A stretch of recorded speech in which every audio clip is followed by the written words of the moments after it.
What's up, how are you guys doing? I'm hanging out with the number one Kenya's online TV, the Trend Media, and the beautiful Harriet Inject. Make sure that you subscribe, like, and share. We are out, baby. Press conference. We felt it important that we have this important conversation with you and with Kenyans who have been supporting the Inject Party to this day. And this far we've come is because Kenyans have offered us their unwavering support, and we don't take it for granted. And we feel that every once in a while we should create an opportunity to communicate to them, give them the progress, where we've come from, where we are, where we believe we are heading, the challenges we have, and how we hope to overcome them.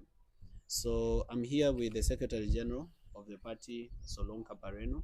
He's going to read a statement, then we are going to accept some questions. Then I guess that will be it for today. Thank you. Okay, thank you, members of the press. And the party statement or the official standing of the party is as follows. The Inject Party continues to affirm its unwavering commitment to the people of Kenya, strengthening our presence and structures while holding the government accountable for its promises. Through our united and dynamic team, led by Morara Kebaso, we have grown the movement, and true to it, many corners in the country right now are in the millions shouting, "Inject change."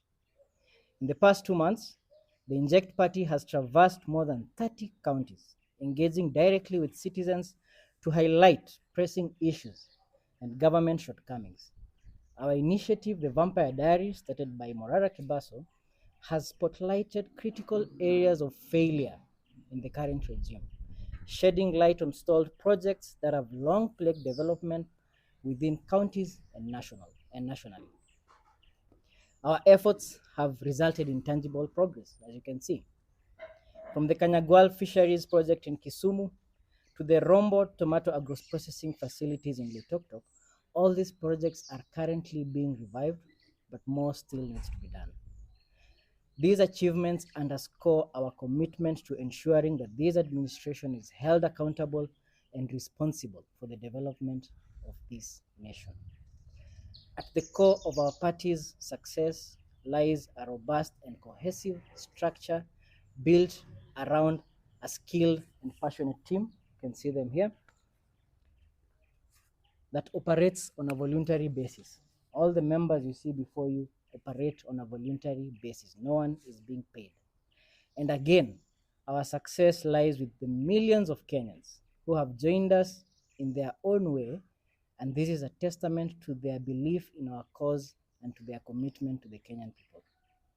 It is important to clarify that all public donations to the party are accounted for. There are systems and mechanisms that are in place to ensure integrity and proper utilization of all donated funds. There is a 14-member team that is in charge of all matters finance, and as a matter of fact, the financial reports are always available for scrutiny at the party headquarters. This structure of accountability and transparency, it distinguishes the Inject Party as a beacon of integrity in the political landscape. As we move forward, the Inject Party remains steadfast to its mission of addressing systemic failures, championing development, and advocating for solutions that resonate with the daily struggles of Kenyans. We invite all Kenyans to join hands with us in building a better future, one where the leadership is synonymous with accountability, service, and action. This is a joint fight that we cannot fight alone, and we need everyone to play a role. The government and many political elite are not happy with us, and they are out there to disrupt and divide our movement. But what we have to say to them is we will not relent, we will not be shaken, and we will not be distracted by those who have personal interests and those who have succumbed to the pressure. The Inject Party is more than a political party. It is a movement that is driven by the shared vision of hope, prosperity, and unity for all Kenyans. Together, we will continue to make strides that reflect the strength and determination of our nation, na tunaamini ya kuwa itabadilika. Thank you very much. Thank you so much. So we believe we can take questions now. Okay, so I don't know whether the first question is to me or to the Secretary General. So it's up to you now to ask. We are very brief. That is our statement. Would you like to ask any questions? Yes. My question is in regards to a certain publication that was made yesterday on some few members who claimed that they were part of the team of the Inject party, and they said that they had withdrawn from the Inject party. My actual question is, were they really members of the Eject Party? Mostly, some of them refer to themselves as the Secretary General, the former Secretary General of the Eject Party. But as you have told us, that Solanke is the official Secretary General of the Eject Party. What is the statement in regards to that? So the Inject Party first stands for Inclusion of National Justice and Civic Transformation. That's what Inject stands for. Now, Inject Party is a party that was born by the Kenyan people. It's not really our thing. It is something that came from Kenyans. We are only privileged to serve Kenyans. Now, since we started the process of registration of a party to where we've reached today, we've had only one interim secretary general. We've never had two or three. And the interim secretary general has always been Solonka Pareno. So anybody out there purporting, claiming, or otherwise saying that they were or could be or should have been the Secretary General, that is not true. However, he holds that position on an interim basis because when you're registering a political party, you need interim officials before the actual officials can be elected at the National Delegates Conference. So when we finally have the National Delegates Conference, the officials of the party will be elected to replace the interim officials. And the interim officials, if they want to run for that position, they'll run and get the true mandate of the people. As at now, he is the one who holds that office and continues to run that function. With regards to people holding a press conference to say they were members and they've left, what we can say is that first, we saw it. We were also disturbed as you were, and we were worried as you were. Some of the people we saw there, we've never met them. We don't know them. We are meeting them for the first time. However, there are some that we know that have been here maybe once or twice. They've come and participated in a meeting or two. And the main point of departure between our value system and their value system is that they expected that at Inject Party they would be paid heavy salaries for roles within the party. But what we are communicating today is that the work we do here is voluntary. Whatever we receive from Kenyans is only enough for fuel and security. Sometimes we go into our own pockets to pay our own accommodation when we go for Vampire Diaries. We go into our own, personally, I've gone into my own pocket to even finance purchase of some furnitures, to pay even some workers. So it's just not sufficient to make everybody as comfortable as they want to be. Remember, what we receive from Kenyans is out of goodwill, and it can only assist us to facilitate the work of civic education. It's not for our own comfort or for us to enjoy life. So I'm so sorry to them that we were not able to meet their expectations, but this is how things are, and they may have to get used to how the things are. I have another question. Yes. This is in regards to the current online battle that is going on, mostly in regards to the current cabinet secretary of mining, Honorable Hassan. He has taken it personal with mostly leaders or young people who take time to criticize the government on social media, and he has labeled himself as the defender of the president of the republic.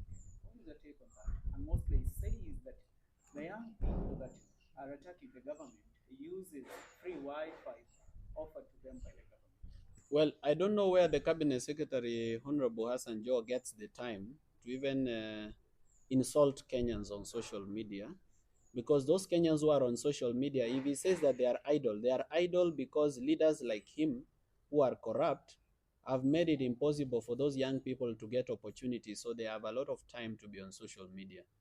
Secondly, I don't think that his level of education and intellect is one that would want to argue with. Okay, we are definitely more informed than he is, so we'd like him to attend classes so that we just educate him a little bit about our country. For example, I can educate him that There is 8.7 trillion worth of niobium at Mrima Hill in Lunga constituency in Kwale County that he needs to safeguard. There is money that is supposed to be remitted to the Kenyan government by Base Titanium, which has been doing mining operations in Kwale County and is winding up its operations this year. There is gold in Transmara constituency. There is even gold in Western Province. There is oil in Turkana. I believe his plate is full. Where he gets the time to do these kind of things is what I do not know. I believe he has a lot in terms of safeguarding our natural resources and not participating in corruption or in online social media skits with young people who are unemployed because of corrupt leaders like himself. So it will be unworthy of the Inject party to engage with Ali Hassan Joho. We are a national party. Him is only a kingpin of some area in the coast of people, actually, few people who believe in him. So we believe that even if we went to an election with Ali Hassan Joho, he would not garner a quarter of what we would garner in that election. So in this interview, it's completely worthless to have him as a conversation. He is just in the cabinet because he belonged to ODM and ODM was bought into the coalition government. If ODM was not bought into the coalition government, he would probably be still doing the same social media that he is insulting people for. Yeah, so Ali Hassan Joho should get his act together, and President William Ruto should prevent his ministers, cabinet secretaries like Ali Hassan Joho, from insulting Kenyans who are already angry and hungry from the collapsing economy. Should control them. Needs to be controlled. My last question. This one is in regards to a certain statement that was published yesterday in regards to one CEO of David Group of Companies, Red Morara. The government of Kenya exempted him from taxes worth 11 billion Kenyan shillings, and their main reason for exempting him from paying taxes worth 11 billion Kenyan shillings is that they are trying to attract more investors into the country. What is your take on that, knowing that the president has been pushing it so hard for every Kenyan to be taxed?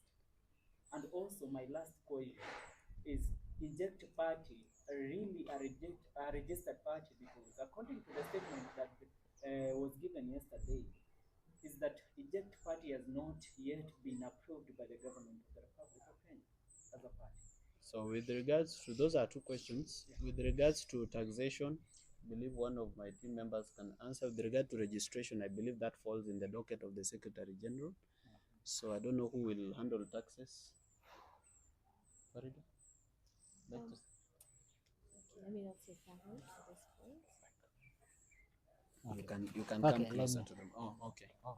She can. Oh, you want to speak? Just go ahead. Okay, just go ahead. Okay, now with regards to, let's start with the party registration first of all. So party registration in Kenya, it's a process. It's not a one-day event. So you first start with the name reservation, then you reserve the symbol, you reserve your slogans, you reserve your party colors. So Inject Party, where it is right now, is at the registration of the symbols, colors, and slogans. The next, and those have been approved by the Registrar of Political Parties. The next process will now be to upload our constitution and certain party documentation, together with the list of the founders and all that. And once that is complete, we will now proceed now to get a provisional certificate. Once you get a provisional certificate, we now start the recruitment drive for all Kenyans, go county by county, registering people into our political party. And then finally, we will now get our final registration certificate. So it's a process. We can't complete. There's no political party in Kenya that has ever been registered within a month. It's practically impossible. We are in the process of registering the party, but we have the name reservation, the party slogans, the party colors, and the party symbol all reserved. Yes. With regards to taxation, on the question on taxation, this is what we would say. There are laws on how somebody can be exempted from tax obligations. So it really will be important for for us to understand and to verify that the president, in making that decision to exempt that particular individual from tax obligation, that he followed the set regulations when it pertains to tax law. Yes. And it actually speaks volumes. Exempting taxes for billionaires while increasing taxes for ordinary Kenyans, that tells you that this is a government that doesn't care at all about the ordinary Mwananchi. So it's alarming. Yeah, the reasoning and the rationale behind it, of course, it will be all create jobs, but it's basically the classic move of the rich getting richer and the poor getting poorer. Yeah. Okay. Yeah, actually, let me just on the same point about the taxation. Sorry, I'm Wafula Nangacho. I'm the communications director of the Inject movement and party. So to add on the taxation issue, actually that's the exact definition of state capture, where individuals are using their own connections and links to influence policies, because that is a policy that they are trying to sneak in through KRA, so that they can exempt a particular person to have a favorable competition against other people who are dealing with the same thing. It's the same thing that is happening, and if you're very keen, the government of Ruto, since they came in power, most of their policies and laws that they are bringing in, they are laws that are making someone somewhere a billionaire. When they come up with what we call a shift project or shisha or shia, what they are doing exactly is they are bringing a system that will bring a new set of people so that they can control the funds, and they are forcing people. Because I had the advisor, he's one of his advisors, Moses Kura. I don't know what he advises him. He said students will not be allowed to report to school when they have not been registered on the shift system. So what exactly they are doing, they are trying to use the parliament and the executive to bring laws so that they can make money for themselves. When the president pushes for a policy like the new funding model, he's trying to push people to make education very expensive for the public universities, and at the same time, he's building a very big university at the US in Gish or Eldoret, and that is where he wants to do it, because we will all study. What he will do, education becomes expensive at Moi University and University of Eldoret, and he makes it cheap at his own university, and people will go there and he'll make money. So it's a very sad state of affairs, and we need to call them out. We need to make sure the policies that come in place, they are favorable to each and every person, not one particular person or one particular group of people. Thank you. More questions? One question from me. You said that the people that held presser yesterday some of them were part of your team. Maybe you can just tell us, maybe when last did they participate, and what roles were they playing on your party, and why did they leave? Okay, so I think that one is meant for me. Yeah. Or you will answer. Mr. Mugane will answer for me. Okay. Good evening, members of the press. I'm Mugane Mugo. I'm in charge of membership and mobilization, which is an interim position in this party. So, first of all, I want to echo the words of our party leader. Whatever we do in this movement, we do it on voluntary basis. We don't expect payment or reimbursement of whichever kind. So when we have people that have joined the movement and they expect that they will gain some financial, or they expect some financial miracle to happen from us, it is impossible. In fact, some of these people, and some of us who are called into those meetings, some of these people have been bought, and the change of lifestyle is evident. I've seen some of them opening new businesses. I've seen some of them with very expensive watches, which is a miracle that cannot happen within a month of someone that was borrowing fare to come here. So for us, we are adamant, we are committed to the cause. We cannot be bought, because the freedom of this country is not worth any amount of money. Secondly, I cannot even remember the last time these people came. It's 29 September. It's 29 September. It's a long time ago. It's a scheme they have been scheming behind closed doors to sabotage the movement. But what we tell the government as well is that you can buy a few individuals, but some of us that are committed to this cause, We are ready to defend our democracy. We are ready to fight corruption with whatever it takes. We are worth more than, those hundreds of thousands that are being dished out to our young people. Thank you.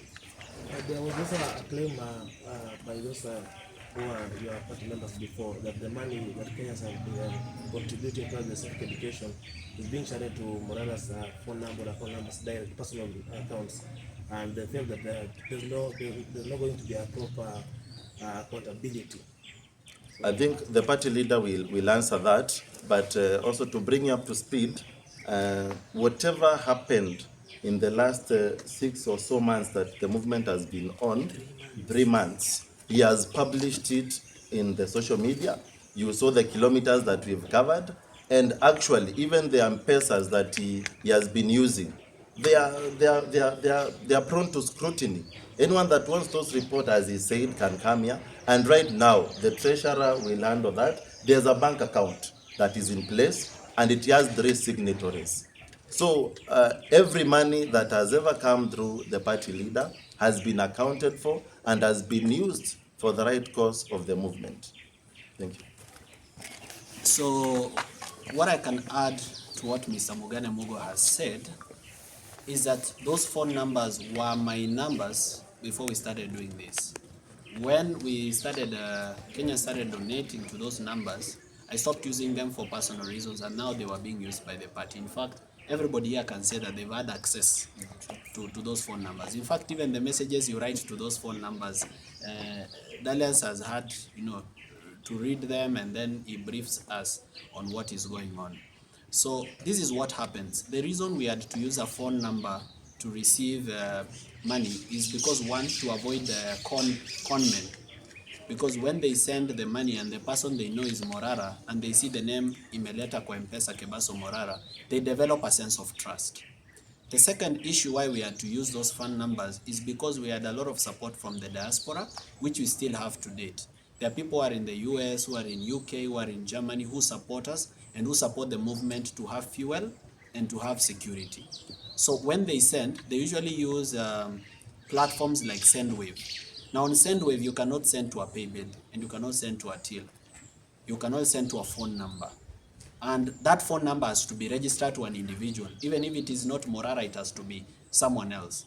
So what we did is we created a 14-member team where 7 people come from Inject and 7 people come from the diaspora. So we have a team of 14 people, 7 who live outside Kenya and 7 who are here.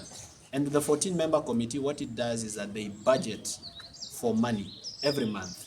They say, this is what we need. We need to pay watchmen, we need to pay security, we need to pay internet, we need to pay electricity, and we need fuel.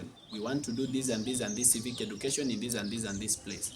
Once they do the budgeting, then the expenditure is not even done by me. By then, I'm not the one who usually pays. We have our finance director here, Farida. She's the one we call. Even when we are at the petrol station, she's the one we send the till number, then she pays from our kitty. Then all the payments we've ever made, the receipts are there. So what we usually do every month, we usually sit down in the boardroom, we put together the receipt and we create an accountability report. The reason maybe some people feel left out in terms of this accountability is because we are limited. Our hands are tied as regards to how much we can share with you or with the general public. The reason is some of this information is very sensitive and it is critical to our security. For example, where we slept, for example, where we slept and where we paid to sleep is very critical information. Where we fuel, all right, or which car was fueled. Sometimes we leave our own cars here and we borrow cars for security purposes. So for that reason, if we publish all information just because we want to make so and so happy, at the end of the day, we'll be compromising our own security. And that is why whenever I post to request for financial support, I usually say, support us if you can trust us. So we believe that Kenyans still trust us because to this day, regardless of all the propaganda that goes on out there trying to tarnish our names, to this day, there are Kenyans who still believe in us and continue to support us. Even today, even this morning, even 1 hour ago, even 20 minutes ago, there are Kenyans who send us 10 bob, 50 bob to support what we do. And we are putting together resources for different programs. For example, we are going to have Vijana Shika ID program, where we are going to encourage the youth to get IDs. We are going to have youth registration program to help the youth to register as, what do we call it, as voters. We are trying to put together a group of friends to come and support us so that we see whether we can have either a music studio or just cameras for shooting, for helping people with the talent to be able to shoot content in this place or even to record music in this place, just as a way of reaching out to the youth and lifting them up with us, because when we go up, we want to go up with them. So we have all these programs we are planning. So sometimes we even have resources in the bank account, but those resources cannot be used because they belong to a certain program and we cannot remove it and put it in fuel. Ni mara nyingi sana hata sisi wenyewe tumetumia fedha zetu sisi wote binafsi. Any Kenyan who is out there, who is watching us today, that feels that they really need this information.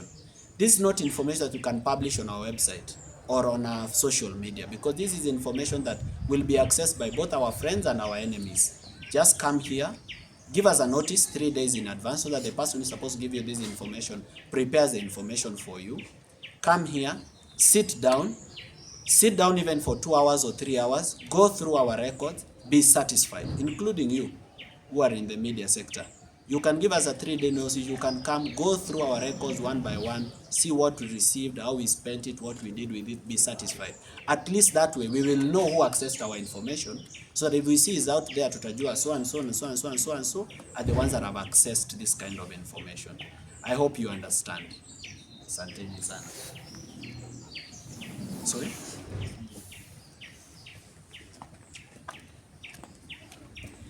But in addition to what he said, there's still accountability documentation and financial reports that's usually published by him in social media. So there's nothing to hide.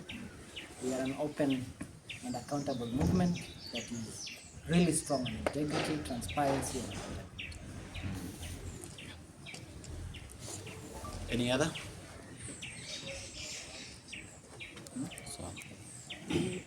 Any other question? No question. Thank you so much.